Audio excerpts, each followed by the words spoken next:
बहुत समय पहले अयोध्या नगरी में राजा हरिचंद राज्य करते थे। वे अपनी सत्यनिष्ठा, दानशीलता और धर्म पालन के लिए पूरे भारत में प्रसिद्ध थे।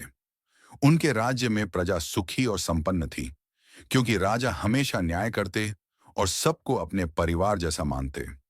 सत्य और धर्म का पालन राजा हरिचंद के जीवन का मूल मंत्र था। सत्य ही धर्म है। उन्होंने प्रण लिया था कि कभी झूठ नहीं बोलेंगे और किसी को भी धोखा नहीं देंगे। एक दिन महर्षि विश्वामित्र तपस्या से उठकर उनके पास आए और कहा, राजन, मुझे यज्ञ के लिए कुछ धन और सामग्री चाहिए। राजा ने तुरंत अपने खजाने का अधिकांश भाग उन्हें दान कर दिया। लेकिन विश्वामित्र ने फिर कहा, मुझे और चाहिए, क्योंकि मेरा यज्ञ बहुत बड़ा है। राजा हरिचंद ने बिना सोचे विचारे अपनी सारी संपत्ति दान कर दी। जब खजाने में कुछ न बचा, तब विश्वामित्र ने मांगा, राजन, अब आप स्वयं मुझे दान में दीजिए।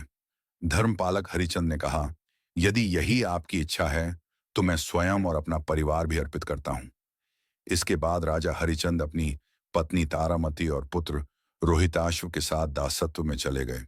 वे गंगा तट पर श्रम करने लगे, कभी कपड़े धोते तो कभी चर्मकार का काम। तारामती ने भी धर्म नहीं छोड़ा। वह जंगल में फल फूल बेचकर गुजारा करती। रोहिताश्व कठिनाइयों में भी पितृ आज्ञा ही धर्म है मानकर तपस्या में लगे रहे। भारतीय संस्कृति में सत्य, त्याग और धर्म पालन का जो आदर्श है, वह हरिचंद परिवार के जीवन में दिखाई देता है। अंततः देवताओं ने उनकी परीक्षा समाप्त की।